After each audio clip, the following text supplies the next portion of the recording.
Welcome NFL fans, you're locked in for a trip through gridiron history, one classic at a time. Today we're going to Three Rivers Stadium, November 5th, 1972, for a game between the Cincinnati Bengals and the Pittsburgh Steelers. Both teams were 5-2. It was 44 degrees, the Steelers were favored by 2, and there were 50,350 in the stands. Since the merger, the Steelers and the Bengals had met 5 times, with the Steelers winning 3 of them. Paul Brown was the coach for Cincinnati, and he had been since they made their debut in 1968. In his prior role as the founder, namesake, and head coach of the Cleveland Browns, he had amassed a 158-48-8 record. He was actively a member of the Pro Football Hall of Fame prior to taking this position. Since joining the Bengals, he had guided them to a 24-38-1 record. Brown had 7 league championships to his credit, including 3 in the NFL. In this season, to this point at least, Brown was blessed with the number 1 defense in the AFC.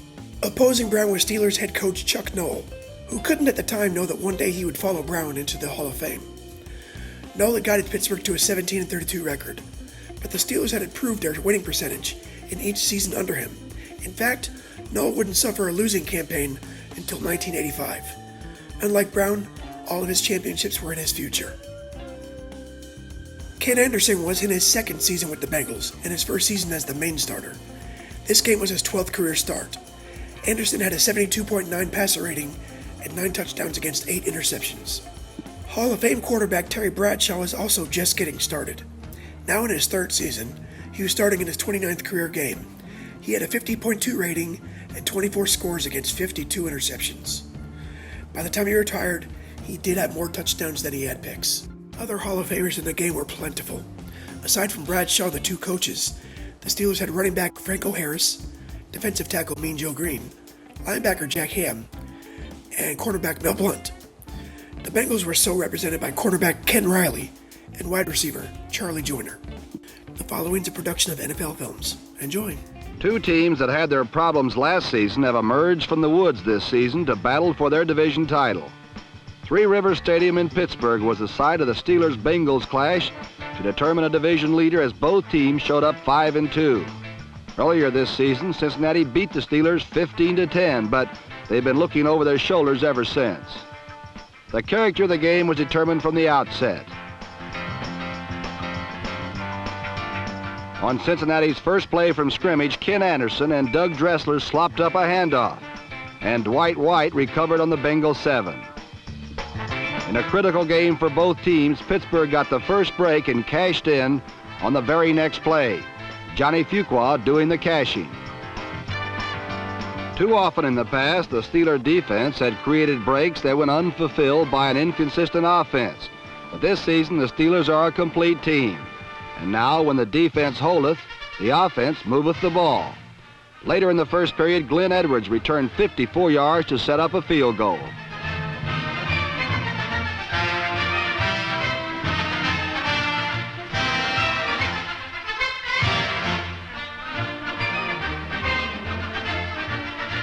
Leading 10-0, the defense held again, and Steeler quarterback Terry Bradshaw went after more.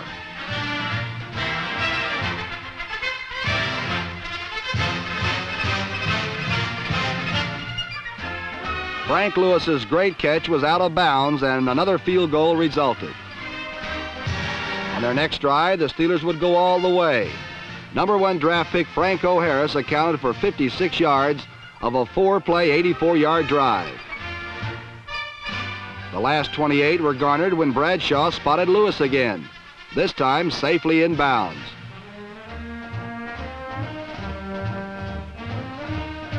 By halftime, the Steeler lead ballooned to 26-0 when Bradshaw threw his second touchdown pass to tight end Larry Brown, ridiculously wide open in the middle of the Bengals secondary.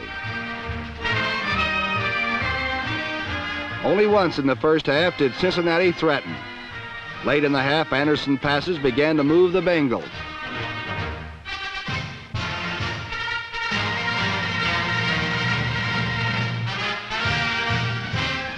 With a first down on the 9, Anderson spotted Essex Johnson, number 19. Unfortunately, he failed to notice Steeler middle linebacker Henry Davis.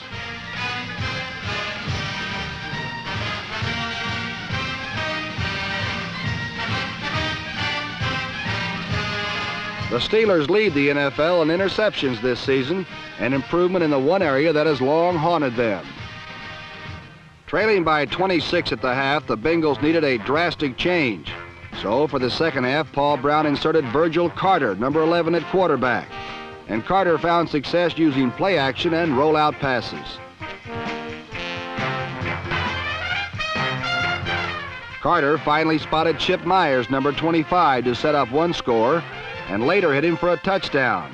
But Cincinnati's 14 third-quarter points were quickly negated by the Steeler offense.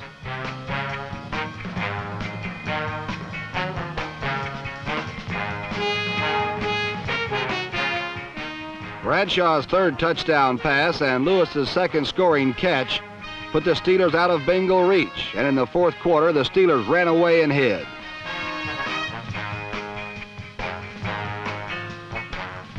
A 31-yard burst by Harris set up his short touchdown plunge as the Steelers ran up 40 points. Harris rushed for 101 yards, the third time in 4 weeks that the big rookie runner has hit the century mark. Trailing 40-17, Carter's only recourse was to throw, and the Steelers, aware of his plight, stormed in.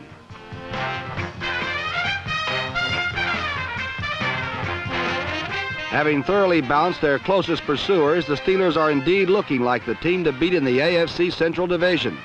Only one team in all of the NFL has scored more points than the Steelers, while only 4 teams have given up fewer points.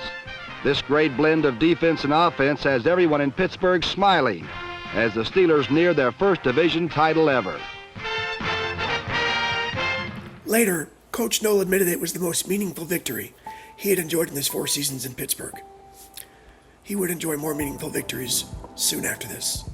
Bradshaw earned a 122.9 rating in this game to bring his lifetime rating up 2 points to 52.3. He completed 20 of 30 passes for 190 yards, 3 touchdowns, and 0 interceptions. His number 1 target of the day was Frank Lewis, who pulled down 3 passes for 87 yards and 2 scores. Harris gained 101 yards on 15 carries, scoring a touchdown in his 3rd career 100-yard game. John Fuqua ran for 80 yards on 13 carries, also scoring on the ground. Anderson completed 5 of 12 passes for 74 yards and 1 interception, before Brown replaced him with veteran Virgil Carter. The 5th-year man completed 12 of 16 for 156 yards and a touchdown for a 126.0 rating. He also rushed for a touchdown. Doug Dressler led the Bengals with 16 rushes for 89 yards, and he also led them in receiving with 6 catches for 80 yards. By the end of the season, the Bengals were 3rd in the AFC Central at 8-6. The Steelers had amassed an 11-3 record, their best mark in history, along with a division title and a first-round playoff date with the Oakland Raiders. The Steelers defeated the Silver and Black 13-7, then became the Miami Dolphins' 16th straight victim in the AFC Championship 21-17. Thanks for watching, like and subscribe. I'm not stopping until I run out of games, and it doesn't matter to me if nobody watches. I'll still be doing it. That being said, I'm glad you're here. That's it for now. Until next time, keep the laces out, keep the history alive, and I'll see you on the next kickoff. Bye.